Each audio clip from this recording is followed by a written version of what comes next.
What's up, you guys? Sim here with a new video today, and we're here to start a new series here on the channel known as Yu-Gi-Oh! What Ifs.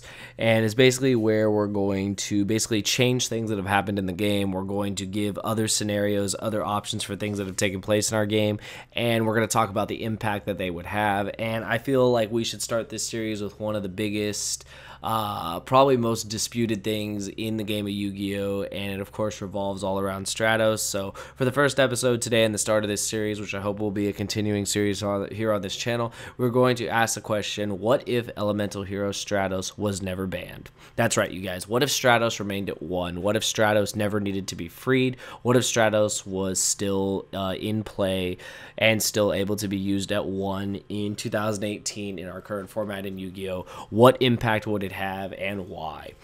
So of course, you guys already know elemental hero STRATOS is easily one of the most recognized cards in this game, easily one of the most recognized monsters, and probably has more memes about it than pretty much any other card in the game.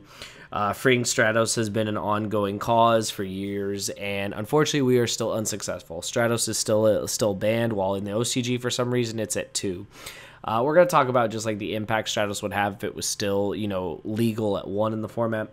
Just talk about a little bit of its back history. Being released, I believe it was in 2007 as a Shonen Jump card. Airblade Turbo was created using three STRATOS. It was only illegal, I believe, I think it was maybe one small event and maybe illegal for like 1 week before STRATOS was immediately limited to 1. Basically, this deck just absolutely abused STRATOS and, was just basically an unbeatable deck. It was like a tier 0 deck. And for those of you that aren't familiar with an Airblade Turbo deck, if you guys want to see it, comment down below. I'll definitely link you guys to one. It's pretty crazy. That deck was nuts. But since then, STRATOS, basically, did its thing. You summon it, and you basically, search for a hero, Destiny hero, etc., any other kind of elemental hero, all the heroes, and it was always a +1. And that's one of the things about this card is for back in the day, 2007, any card that was a +1 was amazing. It was used in Teledad. It was used in a lot of other decks. Eventually being used, of course, in its namesake, a hero deck, being used in decks like Bubble Beat, being used in decks like Gemini Stun, being used in just a plethora of different strategies, like I already mentioned, Teledad, and just its inclusion in pretty much any kind of toolbox deck that utilized warriors. It's been pretty crazy that STRATOS has been gone this long when you think about it, but its impact was crazy. Just getting the +1 was insane. The Gemini Stun decks that players like Angel Flores and Joji Orlando piloted at different YCSs were insane, utilizing Ponda dualities, utilizing the ability to summon STRATOS to search Neo Alias. Get that 1900 beater that combos with Gemini Spark was pretty crazy. It was pretty nuts that for the longest time, even with STRATOS at 1, it was still doing a lot. It was still, just facilitating and making heroes just, a viable strategy. The deck did see a lot of success. Again, Joji Orlando's top 4 finish at Long Beach, the biggest YCS, was insane. He almost won it all. He ended up losing to Dark World, but it was crazy that a deck like that had gotten so far. STRATOS was just was just really important in that deck. It searched out 3 of your main monsters. Being able to e-call it or rota it was nuts. It basically meant you had extra copies of STRATOS in your deck, and the fact that it just gave you that plus, which I've already emphasized multiple times, which is so important. Like I said, back in the day and even now, any card that gives you a plus is just really good in this game. And it's pretty nuts. But if you fast forward to different formats, when 2013 rolled around, Dragon Rulers and Spellbooks reigned supreme with Evil Swarm coming in at 3rd. That was a pretty crazy format. I don't feel STRATOS would have done anything. I feel heroes, even though people would try, they just could not hold a feather to, could not hold anything to Dragon Ruler Spellbooks. It was just insane. 2014, the format was a little more open. This was before Necros, and it was hat format. There were several different decks that were vying for the best spot, one being heroes with the artifacts, one being artifacts, a hat if you want to call it, one being the Lightsworn Rulers, one being like Skill Drain Dragon Rulers, even with the rulers at 1, one being Gear Gia, being any other kind of deck. And it was pretty crazy that for that format it was so open. Would STRATOS have really done anything? Kind of hard to tell. I feel like it would still struggle because you could summon it. You could search Alias depending on what build you were playing. And, you could crash into a Gear armor, but then the Gear armor would search, and then you'd kind of be down in resources, and then they could flip Gear, and you'd probably just lose. So, to be honest, I don't think STRATOS would have had a huge impact in that format. Fast forward again, and we get to Necros format. Necros was tier 0. The only decks that gave it combat were the Mirror Match, Burning Abyss, or the random Infernoids that people didn't know what Infernoids even did. But Stratos, again, I don't feel would have really done anything. They could just Jin lock you, and you just really couldn't do much. And I feel like that's one crazy thing, is as powerful as Stratos is, if you look at all these formats, we cross over into 2016, we cross, in 2016, there was Cleaforge, also against Necros, there was, the introduction to Cosmos, there was Monarchs, there was Burning Abyss, there was all these decks. And if you look at all these decks and you compare it to Stratos and the Heroes strategy that Heroes had at the time, and I'm talking before Dark Law, if you look at all of this, they really couldn't hold a flame. And I hate to say it, but Stratos, as good of a card as it was, couldn't hold a flame to these decks either. And that's pretty crazy to say, because Stratos being one of the best cards probably ever printed in Yu-Gi-Oh!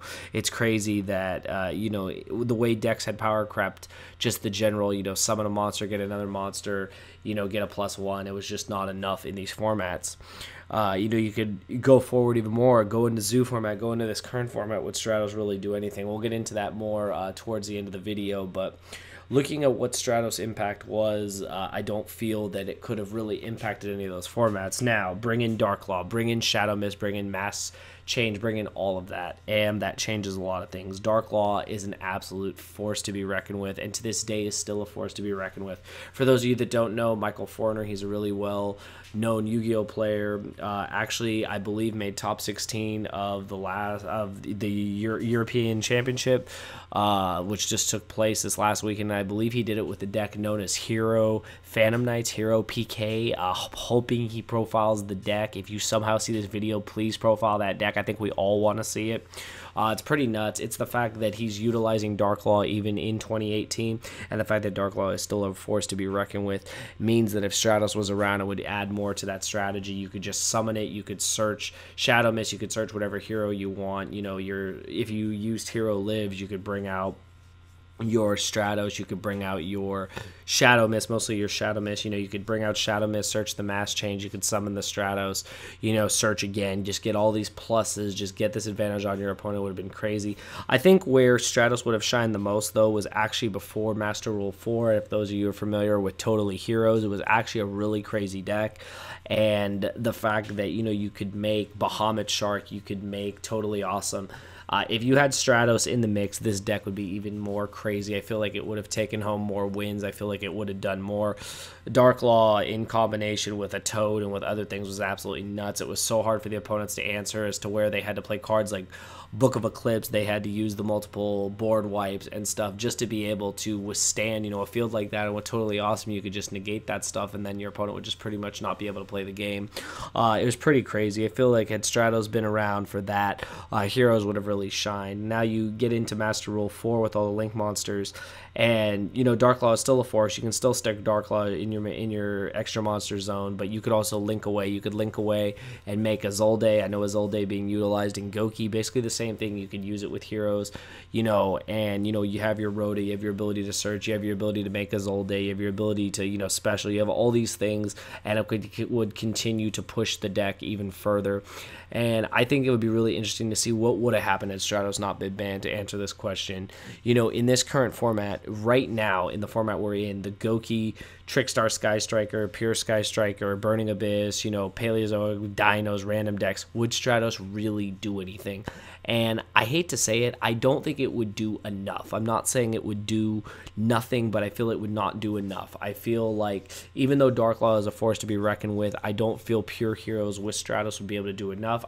However, I do feel that if Stratos was still around, it could be implemented into another deck, kind of what I'm hoping to see with Forner's PK hero list. I feel like something like that could definitely, add to, the hero strategy and make things, possible for heroes to do more. And I feel with the release of, I believe it's Elemental Hero Strongman, I could be wrong if that's the name of it, but the one that's replacing Goblinberg, I feel with the added support that maybe there could be something the heroes could do. They get a hero link, there could be more that they could do in the future. And I think that with Stratos being gone, it kind of sucks. And the reason why it sucks is look at all the cards that basically replicate Stratos. The number one example is Trickstar Candina. Summon Candina, you get another monster to hand. That's a plus. You can search a Light Stage, activate Light Stage, get another monster to hand. That's a plus. Basically, Stratos is being replicated almost par on par because for the fact that it's an 1800, Candina's an 1800, and it searches not only a monster, but it can search a spell or a trap was pretty insane. There's also other cards that have seen play before, of course, Skullcrow, Bat, Joker, you know, anything you summon and it just searches is crazy. You have the Ultrageist cards that replicate that. You have cards like Ray that just, you know, basically do the same thing. If you think about it, they basically, you know, tag out into something, add something back, get a plus, you know, keep going. You know, if you look at it from different perspectives, you know, they're all kind of the same in their own weird way. The only thing is that Stratos still banned. The OCG, it's at 2, and I think that's the final point we'll leave this on. Stratos is at 2 in the OCG, but are heroes doing anything?